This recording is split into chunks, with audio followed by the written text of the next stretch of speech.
Je tourne cette vidéo à la suite de l'autre, donc c'est pour ça que je suis habillé pareil. Et je pense que je vais faire comme ça pour les vidéos du mardi, du jeudi, toutes les semaines. Aujourd'hui, il va s'agir de qu'est-ce que je ferais moi si aujourd'hui je voulais créer un site internet ou une application qui me rapporte de l'argent. Et c'est sûrement une des solutions que je vais appliquer dans le futur parce que il y a un moment où je vais vendre quelque chose. Alors pas de panique, je ferai toujours du contenu gratuit comme vous êtes en train de consulter. Je vais toujours poster des trucs sur ma page Facebook, je vais toujours faire des vidéos YouTube, mais il y a un moment où je vais vendre quelque chose. Donc sûrement soit un accès à un site internet ou de la formation ou du coaching, je sais pas encore. Et bref, voilà, comment moi je ferais si je voulais gagner de l'argent avec un site internet ou une application. Comme je vous l'ai dit dans la vidéo précédente, je suis développeur, je crée des sites internet, des logiciels, et donc j'ai souvent rencontré des gens qui avaient plein de projets, qui avaient plein de besoins, et qui cherchaient quelqu'un pour créer ces sites internet et logiciels. Et le souci de ces gens-là, c'est qu'en fait, ils ont grandi sans internet, et du coup, ils fonctionnent à l'ancienne méthode. C'est-à-dire que ils vont attendre ils vont attendre que le produit soit complètement fini avant de le lancer. Vous voyez, avant on avait des logiciels, des jeux vendus sur CD-ROM sans internet, donc il fallait que ce soit vraiment fini pour pouvoir vendre le support, quoi.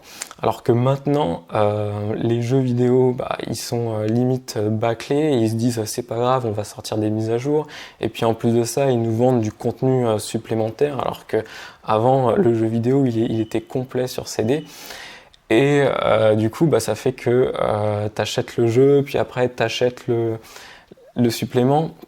Mais c'est pas ça qui nous intéresse. Ce qui nous intéresse, donc, c'est l'idée en fait que maintenant, grâce à Internet, on peut vendre un début de produit sans attendre que tout soit fini. Surtout qu'aujourd'hui, les gens sont habitués aux plateformes.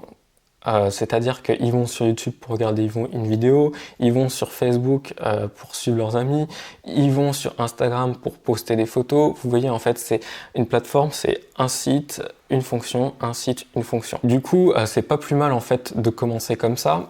C'est-à-dire que aujourd'hui, si je voulais créer un site internet ou une application, en fait, l'outil ferait qu'un seul truc. Je choisis de développer une fonction et je la développe à fond. Du coup, ce que vous pouvez faire, c'est que comme vous démarrez le truc, vous allez vendre l'accès à votre outil à un prix dérisoire, par exemple de 2 € par mois, parce que l'outil a qu'une seule fonctionnalité.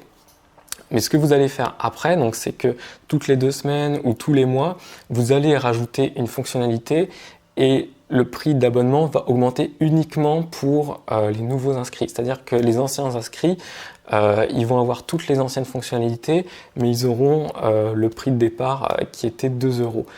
Pourquoi faire ça? Parce qu'en fait, il y a plusieurs façons de vendre un produit aux gens, mais il y a vraiment 2 façons qui vont vraiment acheter. C'est que si vous avez un produit physique, il faut qu'il soit limité en quantité. Du coup, ça va créer un peu de la rareté.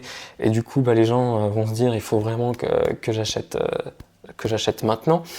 Et sinon, si vous vendez un produit immatériel, un service, il faut qu'il y ait une notion de prix qui augmente parce que ça évite la procrastination, ça va éviter les gens qui vont dire je l'achèterai plus tard.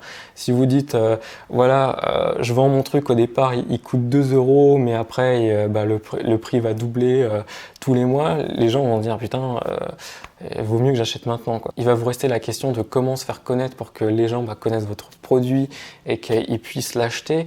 Le premier réflexe aujourd'hui, ce serait d'aller voir des influenceurs, donc des gens qui ont déjà une place sur Internet, soit via un blog, soit via une page Facebook, soit via YouTube, et qui sont dans votre domaine. Donc vous payez ces gens-là pour qu'ils parlent de votre produit et de votre service.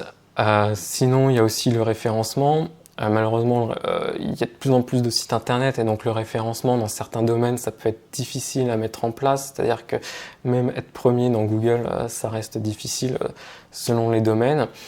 Et voilà, mais c'est 2 pistes que vous pouvez exploiter. Une dernière astuce, si vous créez un site internet, une application et que c'est un peu complexe, faites des vidéos sur comment s'en servir au mieux. Avant, c'était faire des tutoriaux sur des blogs. Maintenant, il vaut mieux l'expliquer en vidéo parce qu'il y a des gens en fait qui sortent des super produits, mais si on sait pas les utiliser ou si on donne pas envie aux gens de les utiliser, du coup, personne va les acheter. Que dire d'autre? Que dire d'autre? Que dire d'autre? Donc voilà, maintenant vous avez quelques pistes pour lancer votre site internet ou votre application. Donc je vous souhaite, si vous décidez de le faire, je vous souhaite tout le succès possible et on se retrouve très bientôt dans une prochaine vidéo. Ciao!